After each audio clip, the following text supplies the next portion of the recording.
Well, it's all about the CFP projections, and the programs are still knocking on the door. Oklahoma's still stacking their resume after the Sooners were able to turn it around against the Jayhawks in the second half. When it comes to Cincinnati, though, representing that G5, they're improving their record. They're still undefeated, 7-0, and number 2 in the land, and why not? Let's take a look at Jerry Palm's initial projections for the CFP. As you see it here, Palm giving us the reading per usual. Georgia at number 1, Cincinnati at 4, meaning that Orange Bowl, and then the Sooners in Ohio State, where you got C.J. Stroud and possibly Akaya Williams matchup between those two in the Cotton Bowl. So time to welcome in the man himself, Jerry Palm, hanging out with us on HQ this morning. And Jerry, we're a week away from the first batch of the CFP rankings coming out. You've been doing your homework here with your own top 25 projections. I want to look at your top 10. One thing that stands out here, you got Michigan at number 2. Care to shed a little light on that? Yeah, Michigan is playing great football. Other than Nebraska putting a scare in them, 32-29 win in Lincoln, Michigan has been pretty dominant. Not Georgia dominant. Nobody's been Georgia dominant.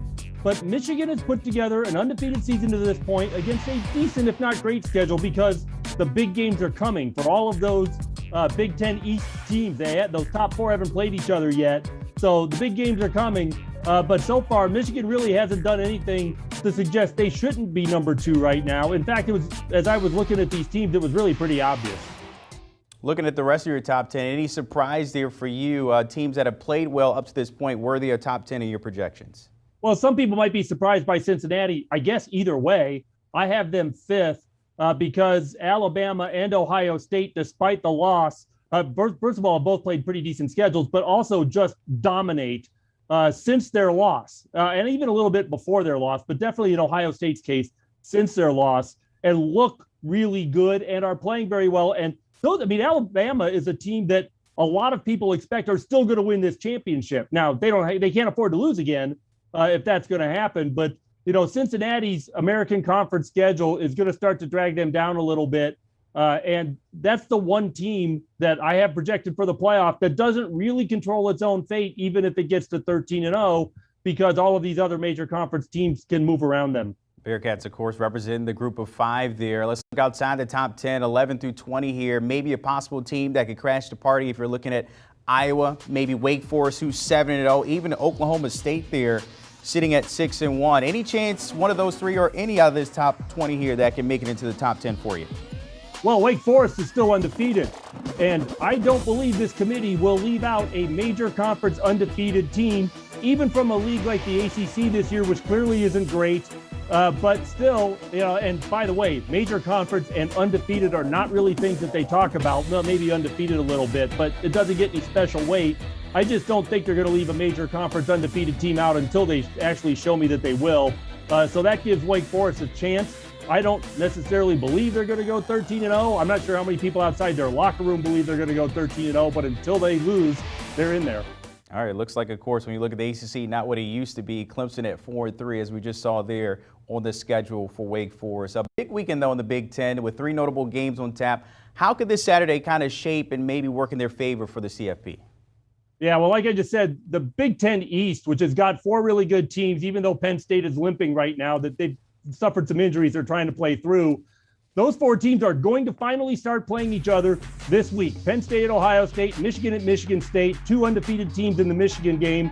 So, that's where these teams are going to start to weed each other out a little bit. And really the best case scenario for the Big Ten is that Ohio State goes 12-1 and the Michigan State winner loses only to Ohio State. And now you've got an 11-1 team as well, and the possibility of putting maybe 2 teams in the playoff, but certainly having a really strong team left over for a New Year's Six game. And you probably would have at least a 3rd in the New Year's Six as well. You see there, we have a possible top 10 matchup between Michigan and Michigan State there at 12, and then Iowa and number 9 against Wisconsin. That would be interesting. The Badgers have been trending lately. And then, of course, we thought we would have had maybe a higher matchup between Penn State, but Illinois got in the way, taking Ohio State there at 7:30 on Saturday night. All right, taking a look at the Pac-12, it seems like it's Oregon or bust if you're looking at that conference. They had that win against Ohio State last month on the resume. Is there a case for them the rest of the way to make it up into the rankings there? Yeah, Oregon's problem, the win over Ohio State is great, but that doesn't even mean they'll finish ahead of Ohio State, because in the end, if they're both 12-1, the strength of schedule difference between Ohio State and Oregon is going to be enormous. And the reason for that is that the Pac-12 completely laid an egg in their non-conference games this year. 9-16 against major conference or FBS opposition, and 2 FCS losses added to that. And there's just no way to build a schedule strength for Oregon in this league. And they had to go probably 13-0 to be a playoff team.